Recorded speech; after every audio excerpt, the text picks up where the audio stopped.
এখন আমরা শিখবো কিভাবে র্যামিলের ছক অঙ্কন করবো সেটি। তাহলে দেখো, র্যামিল হিসাবের কোনো অংশ নয়, সেই জন্য ইন্টারন্যাশনাল অ্যাকাউন্টিং স্ট্যান্ডার্ড কমিটি র্যামিলের জন্য সুনির্দিষ্ট কোন গড় বা ছক প্রদান করেনি। তবে মূল ব্যবহৃত র্যামিলের যে ছকটি সেটা হচ্ছে এই গড়টি। এখানে পাঁচটি কি থাকে, পাঁচটি কলাম থাকে এই ছকের মধ্যে। যেমন দেখো, উপরে আমরা লিখবো প্রতিষ্ঠানের নাম, এরপরে র্যামিল যে তারিখটা দেওয়া থাকবে ফার্স্টে সেই সালটা আমাকে লিখতে হবে। র্যামিলের ছকে পাঁচটি ঘর থাকবে। প্রথম ঘরে আমরা লিখতে হবে ক্রমিক নাম্বার বা কোড নাম্বার। দ্বিতীয় ঘরে লিখবো হিসাবের নাম অথবা খতিয়ানের যে। এরপরে লিখবো খতিয়ান পৃষ্ঠা। এরপর লিখবো ডেবিট যে টাকা, ক্রেডিট যে টাকা।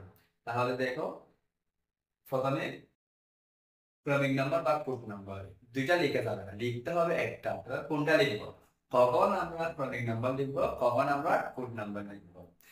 যদি আমরা জানি র্যামিল প্রস্তুত করা হয় খতিয়ানের উদ্বৃত্ত দ্বারা, যদি খতিয়ানটা টিসকে আমরা প্রস্তুত করি সেই ক্ষেত্রে এখানে আমাদেরকে ক্রমিক নাম্বার লিখতে হবে।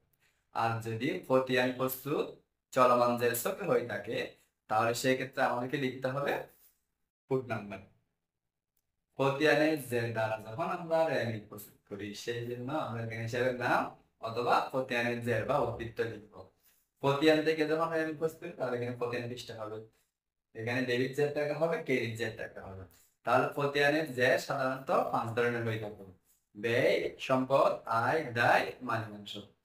তাহলে যত প্রকার ব্যয় এবং সম্পদ আছে, ব্যয় এবং সম্পদের জের আছে সবগুলো আমরা ডেবিট দিকে বসাবো। এরপরে আয়, দায়, মালিকাংশ যতগুলো যে থাকবে সেগুলো মিলে ক্রেডিট দিকে বসবে। এখানে নাম লিখবো, এখানে টাকাগুলো বসাবো। এরপরে রেমিলের উপর দিকে যোগফল কি হবে, সমান।